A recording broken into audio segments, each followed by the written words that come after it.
So now let's move to system calls.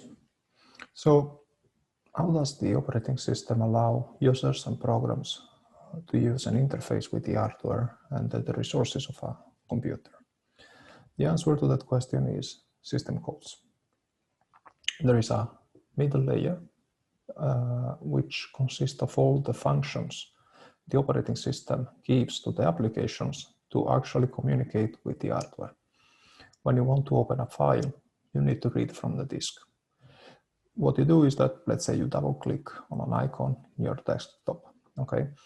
When you do this, at a certain point, you will need to use a function that is actually reading the stuff from the disk.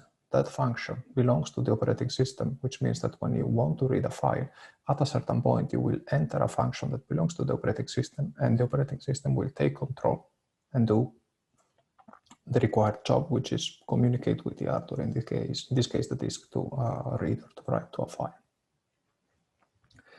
When we discuss system calls, we need to talk about dual mode and multi-mode operation. So there is a reason why we have system calls in the operating system. You can think of these questions or similar ones. What if a program gets stuck in an infinite loop? What if it alters the data of another program? What if it modifies the operating system?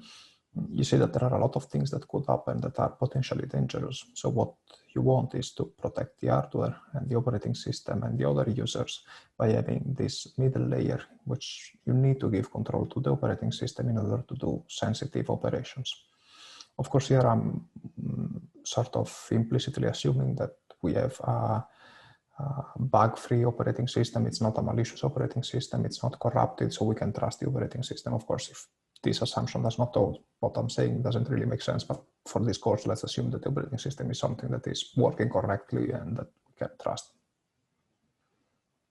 So it turns out that when you want to talk with the hardware, okay, whether you are allowed to do that or not depends on a certain bit that it's set in a register of the hardware.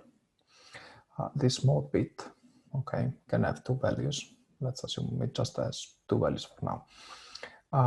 Now, if it is if the value is equal to 0, okay, then the hardware assumes you are in kernel mode. So it assumes that who is trying to communicate with the hardware, it's the operating system. When the bit is set to 1, it assumes that who is running the command, it's the user or the application of the user. So in this case, we're talking about user mode, okay, which is the opposite to kernel mode. If you try to run a privilege instruction, so to basically do an input-output operation with the hardware without setting the kernel, the mode bit to 0, without being in kernel mode, then the hardware will create an interrupt. Remember what I said before, and it will wake up the operating system because someone is trying to get some information or some interaction with the hardware without being allowed to, because it is not the operating system. This is what I just said. Is it a privilege instruction? Then it can only be executed in kernel mode. Are you running a user program, or is the computer in this case running a user program? Then you switch the mode bit to 1, and then you can run the code. So that code, if it tries to do something with the hardware that is not allowed to do, will cause an interrupt, and this interrupt will wake up the operating system. In practice, there are more than 2 modes, okay? If you think about virtual machines, for example, we will discuss this in a dedicated lecture later on. You know that if you're running, I don't know, a Windows machine inside your Ubuntu machine, in principle, you can trust the Windows machine. So when the Windows machine wants to do some interaction with the hardware, despite the fact that that is not the real operating system attached to the hardware, it's something you can trust. So you can try to give it, let's say, a bit of more power than you would give to an external application you might not trust, okay? So some system has 4 or multiple levels for the different privilege instructions you have in your hardware. Still, the important thing is if you try to execute a privilege instruction and you don't have that privilege because you are not the kernel, okay, then an interrupt will wake up the operating system, and the operating system will decide what to do based on its own code. Now, even if you control the access to the hardware or all hardware through a system call, there is still a question here. What if I run a program that never tries to communicate with the hardware, that never goes through a system call?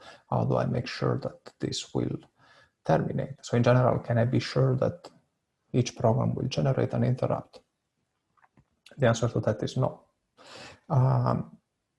So what happens is that there is specialized hardware, in this case the clock, that is continuously generating an interrupt periodically, independently of what other programs are doing. And thanks to that, you know that you will always periodically wake up the operating system with an interrupt. And when the operating system wakes up, it can then check whether everything is okay, if there is a program that is running for too much time, and so on. Okay, so this is what I just said.